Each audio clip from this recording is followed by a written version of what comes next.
Hello friends, ओम श्री गणेशाय नमः। आप सभी का स्वागत है आपके अपने यूट्यूब चैनल पर।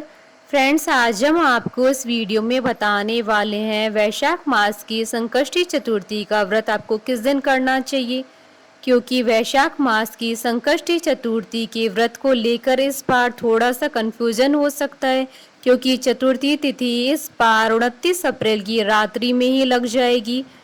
ऐसी स्थिति में इस दुविधा को दूर करने के लिए कि इस बार व्रत 29 अप्रैल को करें या 30 अप्रैल को, इसी के बारे में धर्म सिंधु आदि ग्रंथों के आधार पर शास्त्र संवत प्रमाणिक कौन सी तारीख रहेगी जिस दिन आपको व्रत करना है।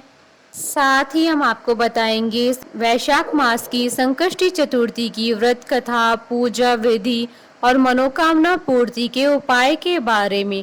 फ्रेंड्स, ये सब जानने के लिए आप हमारे साथ इस वीडियो में अंत तक बने रहिएगा। फ्रेंड्स, वीडियो शुरू करने से पहले आपसे रिक्वेस्ट है, अगर आप हमारे चैनल पर नए हैं और आपने अभी तक चैनल को सब्सक्राइब नहीं किया है तो प्लीज सब्सक्राइब कीजिएगा चैनल को, साथ ही प्रेस कीजिएगा बेल आइकन को, जिससे नए वीडियो से रिलेटेड नोटिफिकेशन आपको तुरंत प्राप्त हो सके।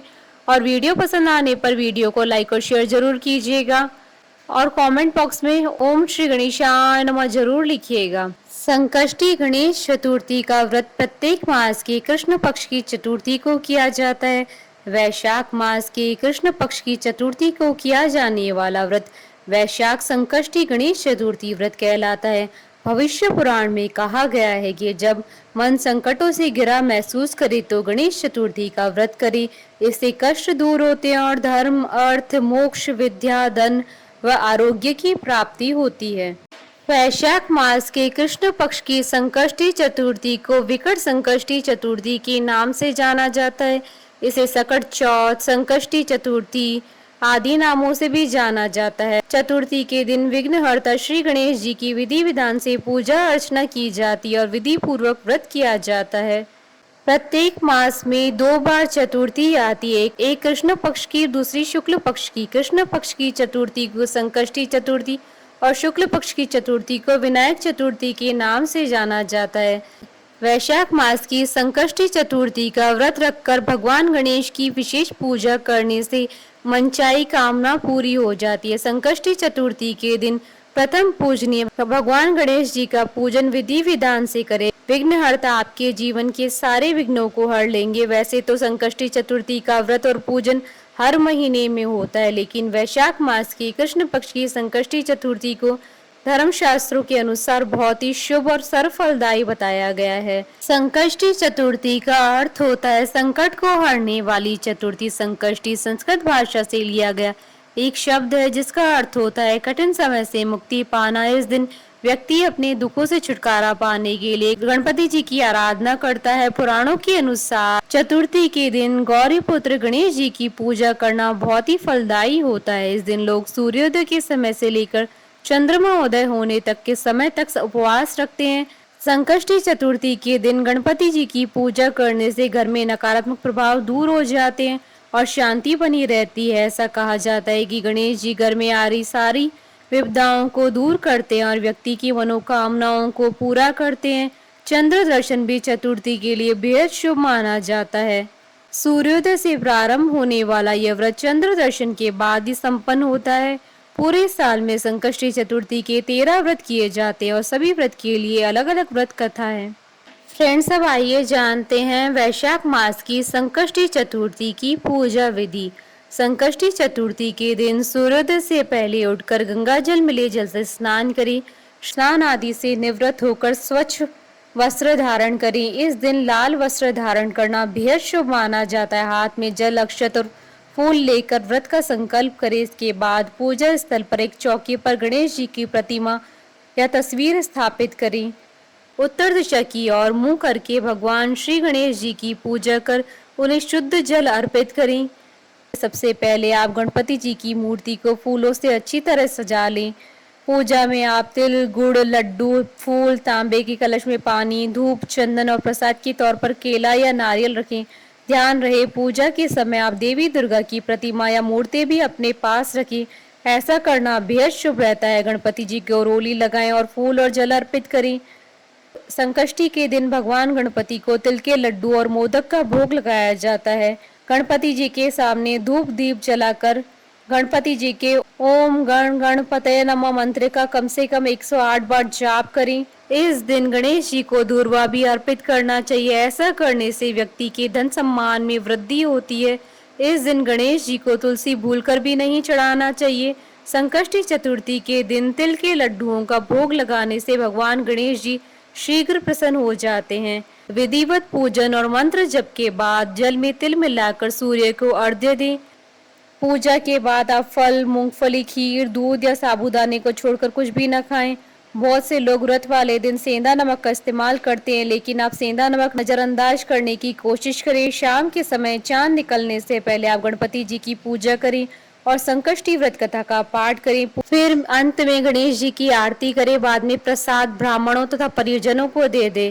रात्रि में आप चंद्रमा को जल से अर्घ्य दें और फिर गणेश जी का स्मरण करें और उनसे अपनी मनोकामना व्यक्त कर दें। अंत में ब्राह्मण के लिए दक्षिणा और दान का सामान अलग कर दें। इसके बाद स्वयं भोजन ग्रहण कर व्रत पूर्ण करें।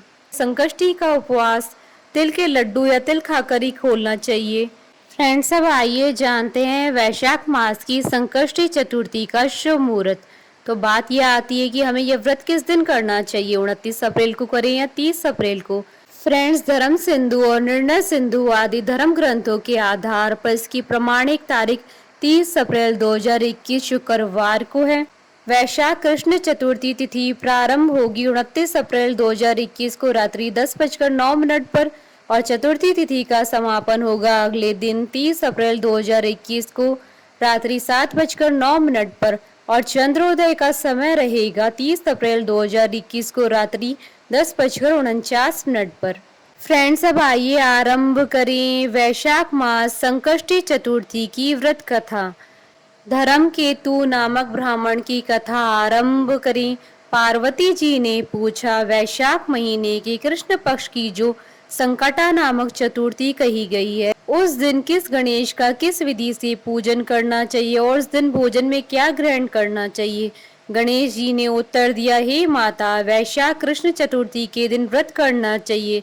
उस दिन वक्रतुंड नामक गणेश जी की पूजा करके भोजन में कमल गट्टे का हलवा लेना चाहिए। हे जननी, द्वापर युग में राजा युधिष्ठिर ने इस प्रश्न को पूछा था और उसके उत्तर में खुद भगवान कृष्ण ने कहा था। मैं उसी इतिहास का वर्णन करता हूँ, आप श्रद्धा पूर्वक होकर सुनी। श्री कृष्ण बोले, हे राजा युधिष्ठिर, इस कल्याण दात्री चतुर्थी का जिसने व्रत किया है उसे जो फल प्राप्त हुआ है, मैं उसे कह रहा हूँ। प्राचीन काल में एक रंती देव नामक प्रतापी राजा हुए। जिस प्रकार आग तृण समूहों को जला डालती है, उसी प्रकार वे अपने शत्रुओं के विनाशक थे। उनकी मित्रता याम, कुबेर, इंद्रादिक देवों से थी। उन्हीं के राज्य में धर्मकेतु नामक एक श्रेष्ठ ब्राह्मण रहते थे। उनके 2 स्त्रियां थी, एक का नाम सुशीला, दूसरी का नाम चंचला था। सुशीला नित्य ही कोई न कोई व्रत किया करती थी, फलतः उसे अपने शरीर को दुर्बल बना डाला था। इसके विपरीत चंचला कभी भी कोई व्रत उपवास आदि न करके भरपेट भोजन करती थी। इधर सुशीला को सुंदर लक्षणों वाली कन्या हुई, उधर चंचला को पुत्र रत्न की प्राप्ति हुई। यह देखकर चंचला बारंबार सुशीला को ताना देने लगी, अरे सुशीला, तूने इतना व्रत उपवास करके अपने शरीर को जर्जर बना डाला, फिर भी एक कृशकाय कन्या को जन्म दिया है। मुझे देख, मैं तो कभी व्रत आदि के चक्कर में न पड़कर हष्ट पुष्ट बनी हुई हूँ और वैसे ही बालक को जन्म दिया है।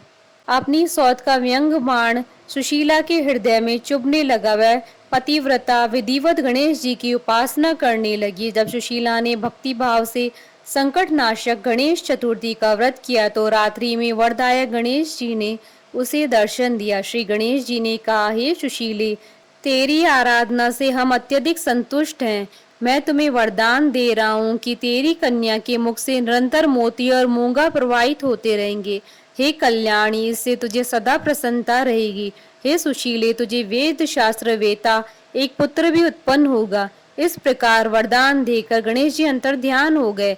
वरदान प्राप्ति के फलस्वरूप उस कन्या के मुंह से सदैव मोती और मूंगा झड़ने लगे। कुछ दिनों के बाद सुशीला को एक पुत्र रत्न हुआ। तदंतर धर्मकेतु का स्वर्गवास हो गया। उसकी मृत्यु के अनंतर चंचला घर का सारा सामान धन लेकर दूसरे घर में जाकर रहने लगी, परंतु सुशीला पति गृह में रहकर ही पुत्र और पुत्री का पालन पोषण करने लगी। उस कन्या के मुंह से मोती और मूंगा गिरने के फलस्वरूप सुशीला के पास अल्प समय में ही बहुत सा धन एकत्रित हो गया। इस कारण चंचला उससे ईर्ष्या करने लगी।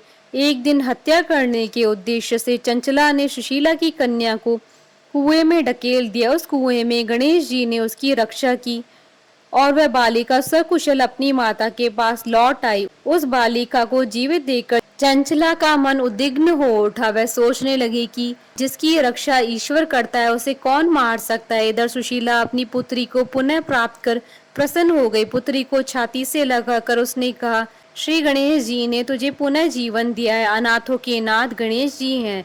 चंचला आकर उसके पैरों में नतमस्तक हुई। उसे देखकर सुशीला की आश्चर्य का ठिकाना न रहा। चंचला हाथ जोड़कर कहने लगी कि हे बहन सुशीले, मैं बहुत ही पापिनी और दुष्ट हूँ। आप मेरे अपराधों को क्षमा कीजिए। आप दयावती हैं। आपने दोनों कुलों का उद्धार कर दिया। जिसका रक्षक देवता होता है उसका मानव क्या बिगाड़ सकता है। जो लोग संतों व सत्पुरुषों का दोष देखते हैं वे अपनी कथनी से स्वयं नाश को प्राप्त होते हैं। इसके बाद चंचला ने भी उस कष्ट निवारक पुण्यदायक संकट नाशक गणेश चतुर्थी का व्रत किया। श्री गणेश जी के अनुग्रह से परस्पर उन दोनों में प्रेम भाव स्थापित हो गया।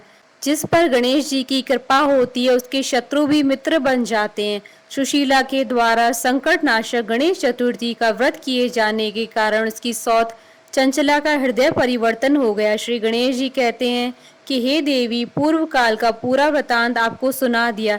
इस लोक में इससे श्रेष्ठ विघ्न विनाशक कोई दूसरा व्रत नहीं है।